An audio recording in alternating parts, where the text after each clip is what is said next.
A lot to like about that performance, Scott. Probably after the first 3 minutes, you must be pretty proud of the team once again.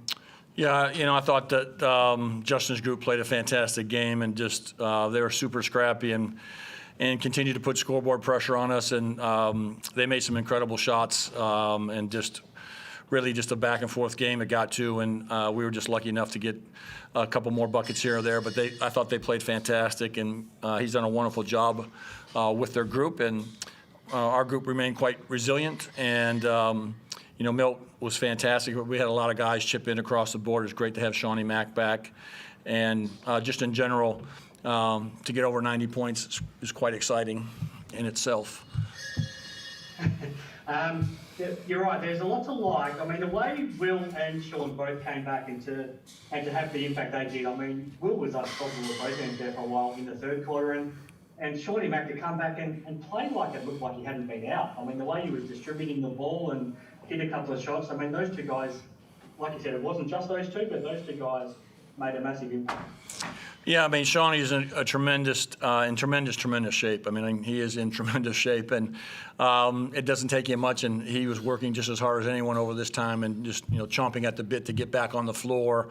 And so, just a great credit to him of just, he hadn't played basketball, I guess, probably in almost 3 months. This team has not been together since Singapore, and when we were in Singapore, it lasted about 7 minutes until he got hurt again. So. Just a great credit to him. Great credit to Will. He's kind of a game-time decision. We're still a little leery coming into this game with the 2 weeks kind of coming off. And he said, if I'm going, I'm all in. And don't worry about my minutes. And, he's just got a warrior mentality. And I'm glad we got out of there kind of unscathed. And it's good to have the group back together. It wasn't just a real play either. I mean, he played such a physical game. To do that with the sore shoulders, it's not an easy thing to do, but he threw his body on the floor a few times. He threw his body into the physical contact down low. It was a pretty brave performance, given he's still not 100%. Yeah, I mean, that's just, he just is that way, and he's just a tough-minded guy. But, we had a lot of guys in there, scrapping away. And like I said, they were quite tough and really, really good and made some, great shots. And I thought it was a very exciting game, obviously, to be a part of. It's one of those ones you wish that no one loses. But at the end of the day, we just had enough at the end there to make enough plays. And, excited that we're going in the break with a little bit of a 2-win win streak. Give me your thoughts on Milton's game. I mean, we saw him do something similar last Thursday in Perth, and you couldn't quite ride that to a victory, but he was incredible tonight. What did you make of it? Yeah, the silent assassin is silent, and he was just all in at both ends of the floor, which I love. And, like last week, I think he only scored 3 or 4 points, but really was controlling the game from, a playmaking standpoint. And in this game, we need him to score, and the ball starts to go in for him. And it's a credit to him and just our guys, the work they do during the week and their individual work. He's a wonderful player and, a better human being at the end of the day. And we're obviously quite proud of him. And he came up big tonight. How are you feeling after that, Milton? I feel good. What's the feeling like in the last 3 minutes of the game when you're down 6 and somebody needs to step up to get the team over the line? What's it feel like to make those big shots to firstly get you back in touch, to then put your team in front, and then to put yourselves into a winning position? What's that feeling like? I think anytime it's a close game like that in the last 3-4 minutes, the mentality of our team is we can pull it off and win it. Like, we're never out of the game. So we're just thinking next play and what we're going to do defensively and offensively just to get a good look. And if we get the good look, nobody's afraid to take the shot. So I think that's a good mentality to have for everyone on the team. When you look down at the box score and you see that you've hit 8 of 11 from 3, I mean, you were clearly feeling it tonight, but what goes through your mind when you look back on a night like that? My 3-point percentage is going up, so it's a good thing. But, it was a good game to play. Shots were falling for me, for everyone else, and the ball was moving well. JC had 7 assists. Shawnee had 7 assists, so they was doing great at the point guard position with getting us into offense and moving everybody around, and the big setting screens and rolling and getting everybody open looks, so it was great. how much did you enjoy having Shawnee back out there? I enjoyed it a lot. You can see the flow of the game change, the pace that he plays with, him being in control all the time, him being up the floor defensively. He's definitely a game changer for us. If you go back almost 2 weeks when you had that loss in Sydney, you've now played 3 really good performances. I know you lost in Perth, but there was a lot to like about the way you played that game, and then you come back and have that big win against New Zealand, who were sitting in top spot, and now you're able to find a way to win this game. Was there something after that game in Sydney that you all sat down together, Milton, or what's changed in these last 3 games since? I don't think anything's really changed. We stuck with the process of what we do every day, and it's paying off. So basketball is a game of up and downs, and as long as you stick to your process, the results will show, and that's what we've been doing. Well, what have you seen, Scott? I mean, in 12 days, you've been able to really build some momentum to now take into the fever break. You talked about it last week. You've been through a lot together as a group as well, away from the court. I mean, what's brought you together over these last 3 games? Well, I think for us, actually, probably goes back a little bit farther. Chris, was probably 3 or 4 weeks. I thought we were actually starting to click in some areas, and our defense started to get really, really good in some areas. And obviously, our offense was struggling, but I think Milt said it best. You know, I'm very big about process and not skipping steps and not panicking and not overreacting to anything that's really going on, and remaining really strong with our culture and what we're doing. And I think one of the things that has been really a staple of the JackJumpers over these last 3.5 years now is this group is as close as any group we've ever had. I mean, they're constantly together. They're constantly going to nights with dinner or going out for drinks. Their wives are together. They're playing Uno on the road all the time. And we've been on the road quite a bit. And when you start to build that kind of bond, irregardless of the score and what's transpiring, guys just are all in because they just love each other at the end of the day. And we've built that from day one, 3.5 years ago. And it continues with this group. And I think those things are somewhat overlooked in basketball or just in sports. But our chemistry is quite strong, and we could lose 10 in a row, and I'll know that the next day I come into work, these guys are still just there. They're happy to be together. They're happy to doing their jobs. It's something, you know, for me to be quite proud of that and how we go about our business here, and just try to stay humble and hungry and defend this island and just try to do right as much as we possibly can. Feels like you're now pretty well placed heading into this break. I mean, all of a sudden you've got everybody back healthy. You've got some momentum now after these last 3 performances, and you know it's been a tough grind over these last. If you throw in the last 2 weeks of the preseason, it's been a tough grind for you. But it feels like you're really well placed to now make the most of this break and then come out of that with hoping to keep the momentum going. Yeah, I mean, I hope we do.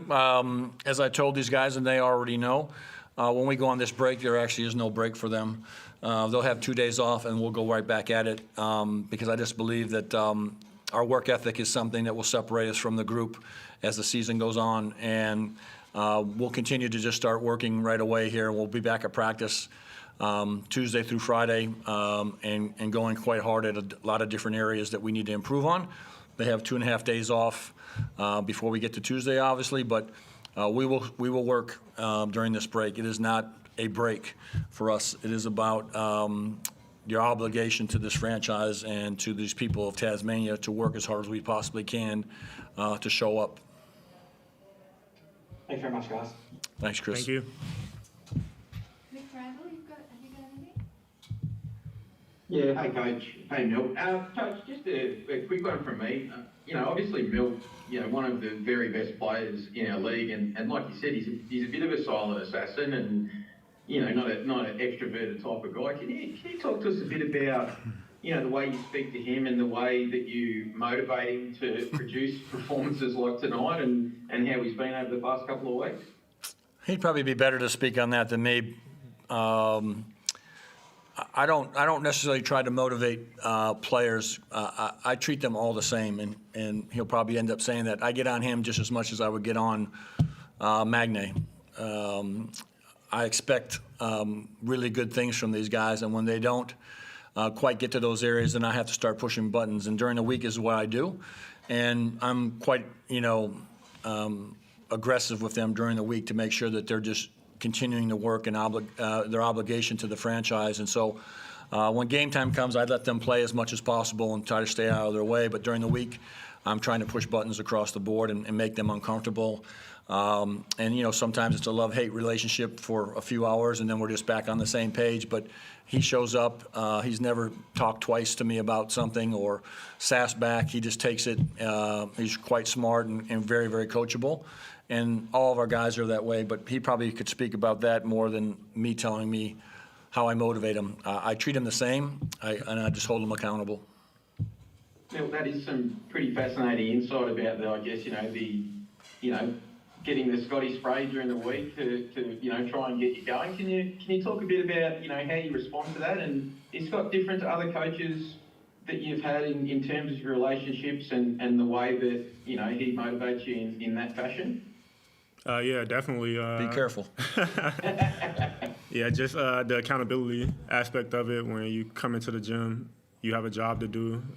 We have our roles, and if you're not doing it, then you're letting everybody else down and you're letting yourself down. So him being able to look you in the eye and tell you this is your role and you know what you're supposed to do and you have to do it. So I think that makes it easier for me to come out every day and do my job and not have lapses of taking breaks. You talk about taking breaks, I guess, but is it, I think start of the season, he probably would have been asking you to be more aggressive and wanting you to be more aggressive, and now the past sort of, couple of weeks, that's really started to show. Is that a fair assessment? Yeah, definitely. I think that's what the team needed for me to be a little bit more aggressive. I think when I'm aggressive, it's easier for everyone else to play, and they feed off that, whether it's offensively or defensively, and the guys want me to be that way, so I'm going to keep doing it. How are you feeling, like, obviously, after you get those 2 wins, and I had a look at the ladder just before I spoke to you, and all of a sudden you're 1 win out of the 6, and, I'm playing and you're fully healthy. You go into this break that's not really a break, but you have some momentum now. Yeah, I think the biggest thing is us being healthy. Then the wins is a bonus going into the break, and everybody's energetic and happy. So when guys are happy, basketball is easier for everyone. So I think that momentum would definitely help us. Thanks very much, guys. Thank you. Final call to anyone on the call? Yeah, sorry, just a few as well. Scott, congrats on the on tonight. Just want to ask a bit about how the week's been for you. Obviously, the last press conference you raised the social media attacks. How's it been for you personally this week since that? Yeah, I don't want to say too much more about it. I think our franchise put out a release, which I think sums up quite a bit of it. But I will say that I was kind of a little bit overwhelmed at all the texts that I got from the mainland and Australia and just people all over the place, and most of them coaches and women and men in sporting teams that somehow or another gets my cell number and texts me and says thank you for speaking out, and I don't even know who they really are at the end of the day. And so that was obviously quite nice to hear that. I don't want to be at the pointy end of anything, but I want to protect my players. Again, you can criticize us 28 times a season and tell me I'm the worst coach and all those other things. All in. Do what you need to do. Don't like Milt, great. But when you start, having these other threats that really go beyond threats, which I won't get into, I want to protect our guys and their families. And it's easy to say, hey, stay off social media, but in this world nowadays, these guys have grown up with that. I don't have social media, so they grow up with that. Their families are on Facebook, so all these things that are transpiring, it's really hard to just say stay off of it. We get it. But ultimately, just overwhelming support, and the love from Tasmania is crazy. I mean, we have our family day tomorrow. It's going to be huge. But just the love in this building, you feel it in this state, and no one really can understand it unless you're down here playing and living it in Tasmania. And it's quite a special place, and there's 500,000 people that rally around our guys and believe in this team, and it's been a hell of a week of support from the state. And just lastly, are you content with how the NBL have investigated and how the NBL has responded to what you raised? Well, I don't know too much about actually the whole process of that, so I can't really probably answer that very well. That was more Christine Finnegan and Darren Smith doing that work over there and just reporting back to me on a few things, but I don't really know all the details of that, so I'm not the one to probably answer that question very well. Sure. Thanks for your answer before too. All good? Thank you. Thanks.